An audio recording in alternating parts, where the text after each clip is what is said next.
Hello and welcome to World Talks on TVP World with me, Ashim Kumar. With the backdrop of the Brussels NATO Foreign Ministers Summit, questions regarding the future of Ukraine's geopolitical position arose.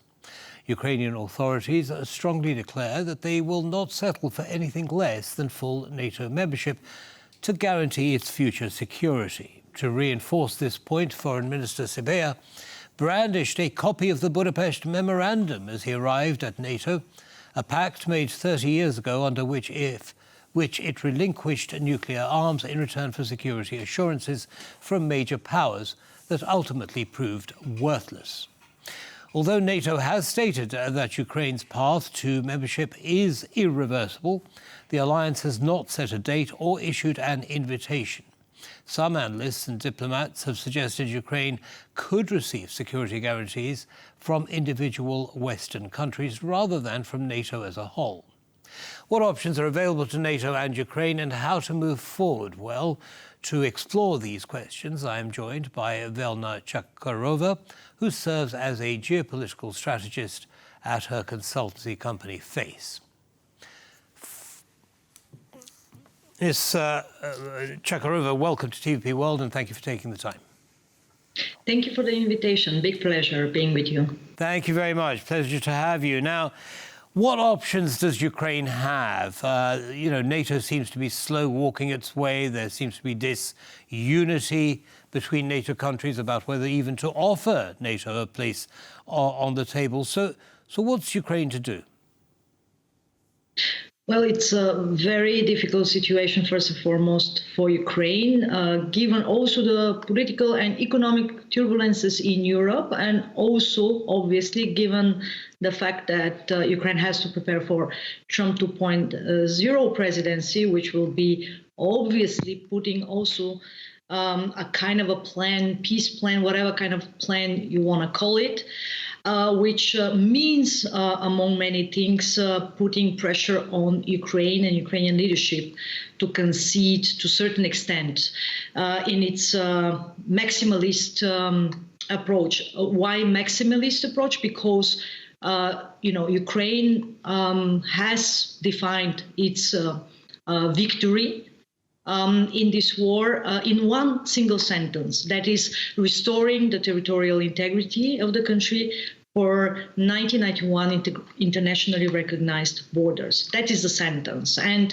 right now, what we are observing in Europe and in the collective West is kind of, to a certain extent, intellectual gymnastics and to a certain extent, a kind of bargain games dependent on the national interests of the particular countries and, of course, their security and defense priorities to come up with some sort of, adaptation of this maximalist approach. Understood. Now, talking about approaches of different countries, retired General Kellogg, recently named by Trump Special Envoy for Ukraine, co-authored a paper this year that called for putting off NATO membership for Ukraine for an, quote, extended period in exchange for a peace deal with security guarantees. Do you think that's workable? Exactly. Is that what they're going to offer Ukraine? So obviously we are getting already a little bit one of the key messages coming from Washington, from the future team of Trump, because I think Trump himself is also on the same page when it comes to future NATO membership. But that is also in line with key European countries such as Germany, right? So there is this first dividing line between the Western partners of Ukraine when it comes to the NATO membership. And obviously, this new team that Trump is currently naming and is kind of, let's say, trying to gather when it comes to the security and defense portfolio, is quite vocal and quite clear on the goal of NATO membership. And that is a huge problem, especially when it comes to Ukraine, but also when it comes to the direct neighbors of Ukraine in Central Eastern Europe, but also now in the Scandinavian countries, because we have also 2 new NATO members. So I have no answer for you as to how this dividing line, this first, in my view, and most important dividing line, will be overcome unless Trump, the way he is going to pressure Kiev to actually concede on this, like I said, first goal. Okay. Well, let's leave NATO membership aside for a second. I want to talk about security guarantees. German Foreign Minister Anna Baerbock stated in Berlin that Berlin may send peacekeeping troops to Ukraine if a ceasefire is achieved. Chancellor Olaf Scholz vowed not to send German troops into a war zone, but didn't take it off the table that they would send peacekeepers. Well, given that, and given that Putin obviously wants greater control or control over all of Ukraine, why should Putin stop fighting? Well, he won't stop fighting. Now, let's look at these very important details. First and foremost, it's not going to be a peace plan, it's going to be a ceasefire plan. That's a major difference between the both things, because Trump can sell it at home as a peace plan, but in fact it's going to be about the seizure of hostilities, right? And this is something that serves Putin at the moment as well, because he doesn't want to mobilize, he wants to cool down the overheating economy at home, and he wants to replenish, prepare accordingly for the next phase. So ceasefire, we've seen how ceasefires have worked in the last 8 years prior to the beginning of this war. I mean, of course, the period between 2014 and 2022, many ceasefires were agreed, right, in eastern Ukraine, and we know what happened with these ceasefires. So that's the first thing. Second thing, what you mentioned, and I think this is a very important point to discuss, is the point of deployment of foreign troops. Here, of course, it's about Western troops from Germany, from France, from UK, from other countries which are NATO members. And of course, some name them, like we've heard from the foreign minister, who is not going to be a foreign minister, by the way, starting with 2025. So all what we hear right now from the German leadership has to be, taken into consideration, but at the very same time, we probably will have a very different political leadership starting with 2025. Anyway, what's important to understand is that we will have 2 options. Either there will be a kind of demarcated zone where international troops will be allowed to enter, which will be something similar to what happened between North Korea and South Korea. So no peace, no options for peace, no prospect for peace, but then again, as I said, ceasefire, and then you have a zone which actually provides for the seizure of hostilities where these international troops can be stationed. What I would argue is that, and what's more important is to consider where Western troops will be deployed in those parts of Ukraine that are not under Russian control, because this is what real security guarantees are going to be about. If there is no NATO membership, if Ukraine doesn't have nuclear weapons, what kind of security guarantees will stop Putin from striking back or from attacking actually Ukraine?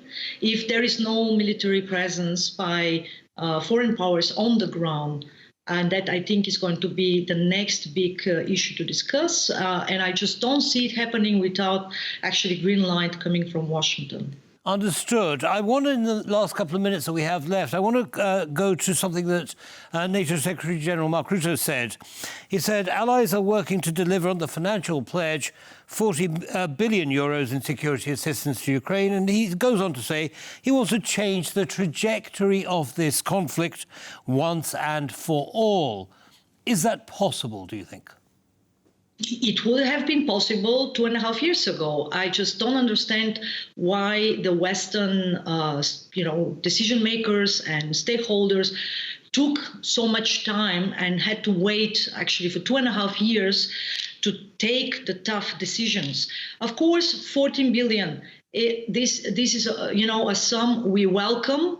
We're glad that this kind of messaging is coming. But the question here is it about political messaging showing Trump that Europe is ready to take some burden, some financial burden away from Washington? Or is it really this time? Is it really actually about walking the walk? Because this is what I've been missing for the last 2.5 years, right, in terms of actions and real doing on the ground. Absolutely. I think you'd get many people to agree with you on that one.